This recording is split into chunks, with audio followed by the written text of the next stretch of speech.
Regresamos a nuestro programa Historias de San Luis. Estamos platicando con el arquitecto Jesús Villarrubio sobre el edificio Piña. Arquitecto, el edificio Piña tiene en su interior dos pasajes comerciales. ¿Qué podría platicar al público televidente sobre estos pasajes comerciales?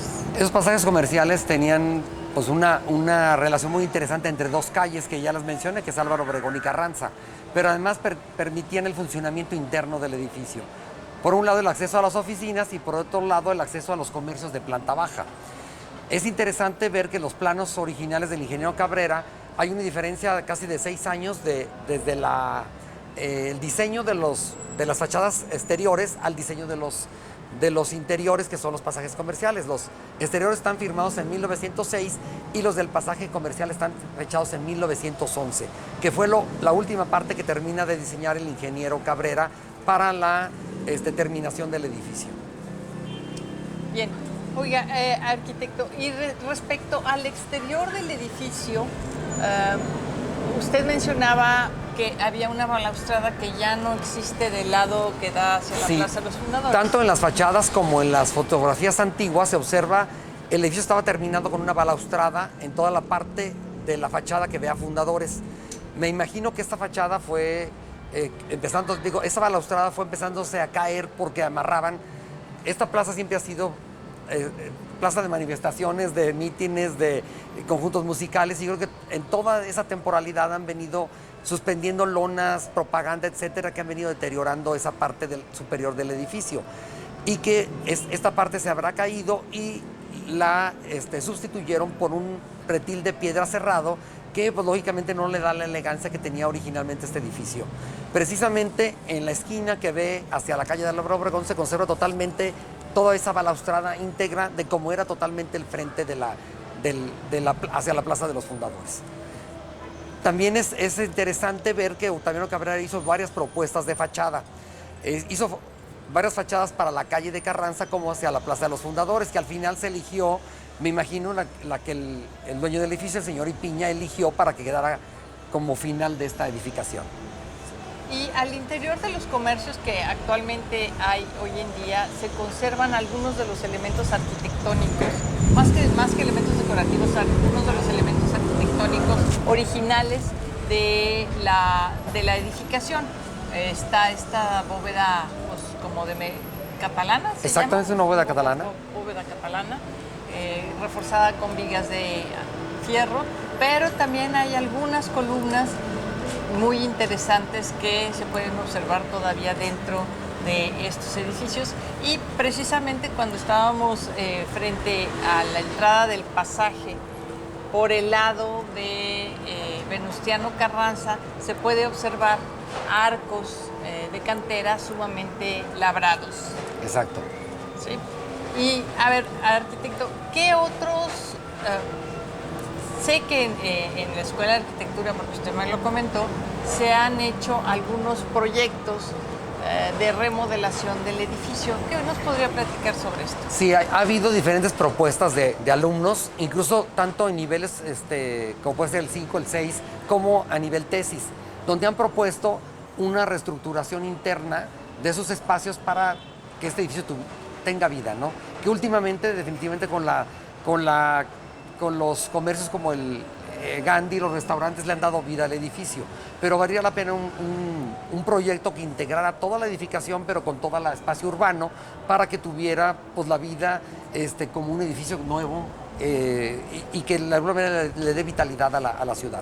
Entre los proyectos proponían hoteles, proponían departamentos para estudiantes, proponían agencias independientes de oficinas, y también proponían diversos tipos de hoteles. Entonces, eso permitiría pues, que este edificio tuviera otro tipo de movimiento y de percepción hacia los ciudadanos, porque un edificio cuando está muerto, de alguna manera, cuando no está habitado, pues mata todo lo que está alrededor. Y esta renovación le vendría a dar vida al centro histórico si se utilizaran, a lo mejor no esos proyectos, pero sí otras ideas que vinieran a renovar esta edificación. Sí. Y si sin embargo tenemos comercios que aquí son muy antiguos, por ejemplo está la farmacia veterinaria que tiene años, pero años establecida en este lugar, y también sabemos que hay oficinas que siguen operando en este edificio, y como usted bien decía, pues hay distintos comercios que se han establecido en la planta baja del edificio. Ahora, yo considero que es un sitio comercial privilegiado dentro del primer cuadro de la ciudad. ¿No es así? Totalmente, es un sitio pues casi en el primer cuadro, o sea, estamos a una cuadra de la plaza principal y enfrente a una de las plazas donde se realizan muchísimos eventos dentro de la ciudad. Aparte, este edificio tiene la oportunidad que tiene 2 lotes baldíos donde puede generarse los bloques de estacionamiento que le vendrían a complementar los servicios a esta edificación. Bien. Y desde el punto de vista de la conservación del patrimonio, ¿qué es lo que usted sugeriría respecto al edificio? Pues, en la conservación, definitivamente conservar la estructura completa de la edificación, que pues, lo mejor de ellos son todos los trabajos de cantería que tiene este edificio, conservarlos, distribuir la parte interna con las nuevas actividades, de manera que no deterioren el edificio o lo sigan deteriorando para su mejor conservación. Como lo mencionó al inicio de este programa la doctora Isabel, este edificio es emblemático para la ciudad, todo el mundo sabe cuál es el edificio Ipiña. Cuando alguien queda, dice, ¿nos vemos en dónde? En el edificio Ipiña, o nos vemos en el Ipiña. ¿Por qué? Porque ya ha sido, de alguna manera, está en la mente de la ciudad como un elemento representativo y que nos da identidad. Efectivamente es un elemento identitario de la ciudad, y ciertamente cuando uno pasea por los pasillos de este edificio suele encontrarse con muchas personas conocidas. O sea, conocidas porque, bueno, San Luis finalmente no es una ciudad tan grande y todavía permite la relación con parte de la ciudadanía, que yo creo que es una de las funciones importantes que tienen que tener las vialidades y las edificaciones dentro de un centro histórico como el Centro Histórico de San Luis Potosí. A ver, arquitecto, el ingeniero Octaviano Cabrera dio clases en la universidad. Sí, el ingeniero Cabrera dio 2 clases de estereotomía y construcciones y de topografía dentro de la universidad. Incluso si uno ve los profesores del Instituto Científico y Literario, si entra uno a la documentación, perfectamente en el grupo del profesorado se encuentra el ingeniero Cabrera. Aparte de que en el archivo de la misma universidad se conservan exámenes que realizó a sus alumnos el ingeniero, está en las listas que se publicaban, porque hay listas impresas de cómo era el Instituto Científico y Literario y cómo estaba integrado por su cuerpo de profesores. Muy bien. Y dentro de estos alumnos, ¿alguno trabajó con él ya en el desempeño del oficio, pues? Definitivamente eso no se conoce. Si alguno de ellos trabajó, tiene que tener alguna de los...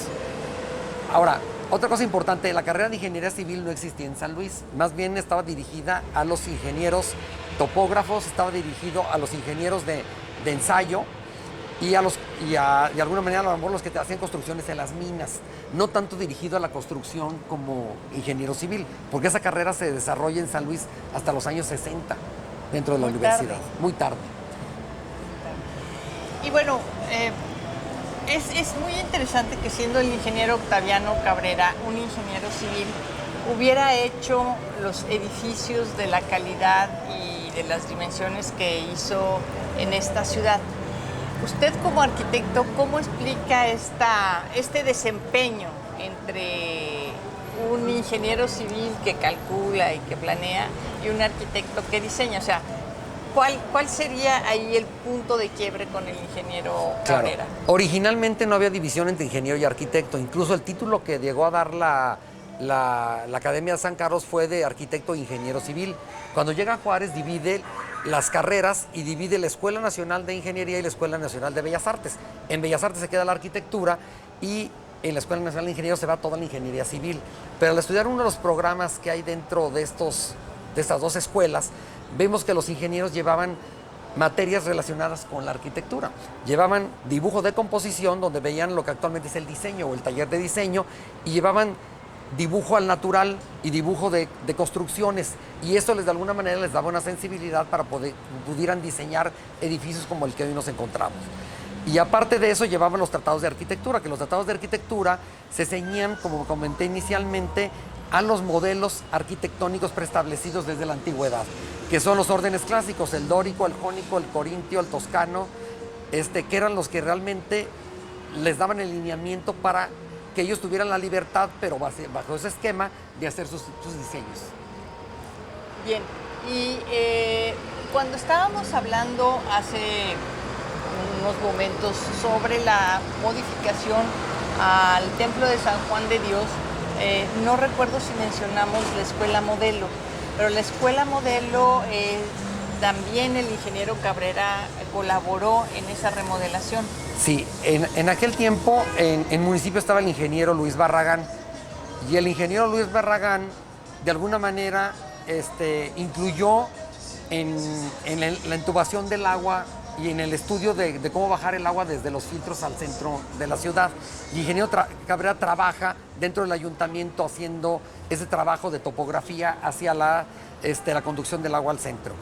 Cuando viene la construcción de la Escuela Modelo, ahí estaba trabajando el ingeniero Cabrera y el ingeniero Luis Barragán le encarga la construcción de la Escuela Modelo.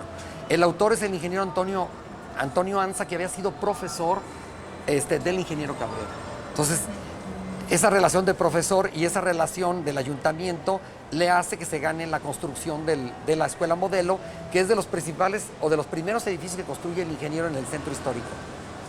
Bien, y otra pregunta sobre el pabellón de la exposición agrícola e industrial. Ese pabellón se construyó, si mal no recuerdo, por ahí de 1906. Exacto.